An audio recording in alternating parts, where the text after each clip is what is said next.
What's going on, everyone? Welcome back to the show. So we're going to continue our series on Social Security reform and Social Security increase. We have several more politicians that have spoken out about Social Security reform. Mainly, they're focusing on the Social Security 2100 Act, and I want to show them, showcase them. But first off, you guys can do me a favor. Please like the video, subscribe to the channel, hit that little bell notification, and then click all. By clicking all, you'll get notified anytime we post a video.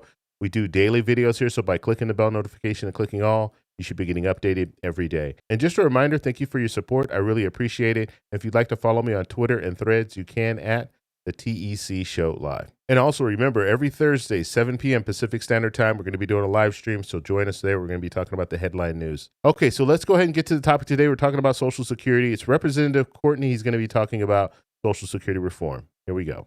Thank you, Mr. Speaker. And I want to begin by thanking my colleague, Congressman John Larson, for his thoughtful, courageous leadership on this issue, crafting Social Security 2100, which is the only comprehensive paid-for measure which enhances Social Security and averts the 2034 cliff that this country is going to encounter if Congress does not act. As Mr. Larson stated, that when this social insurance program was created in 1935, signed into law by Franklin Roosevelt, it was created as an insurance program, but Congress over time, in numerous cases, has reformed the bill to protect the basic promise which was made by the Congress and by President Roosevelt to make sure that people who are retired, people who are children who've lost a parent, and in recent times, people with disability are protected from the vagaries of life.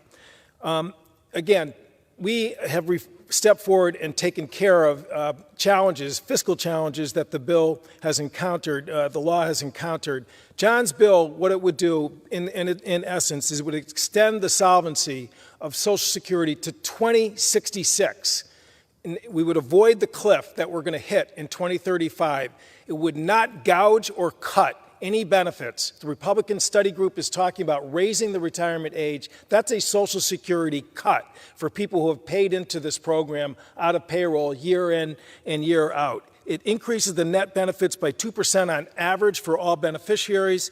It rebases the program so that people will not receive Social Security below and be below the poverty line. It is exactly, in other words, what this country is looking for a program that affects every single American, every single family member. Everybody cares about Social Security, and it is our job to, just like prior Congresses, when they've been approaching these fiscal challenges, to act.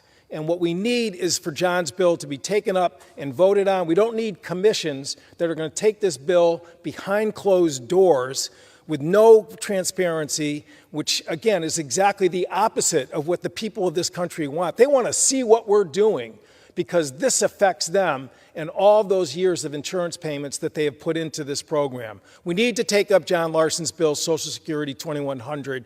And again, I implore the leadership of this Congress to move and to act and to not go down the path of a non-transparent commission, which is going to shut out the American people. That is not how we fix Social Security. So thank you, Mr. Larson, for your leadership. Let's move forward on Social Security 2100. I yield back. Okay, so that was Representative Courtney talking about Social Security reform, mainly talking about the Social Security 2100 Act.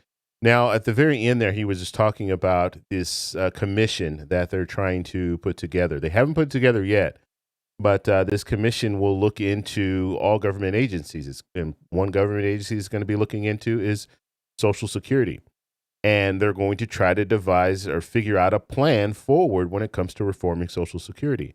The problem with having a commission is you're going to have just 6 senators and 6 representatives and then 4 experts sit in a room behind closed doors and try to figure out the path forward when it comes to Social Security reform.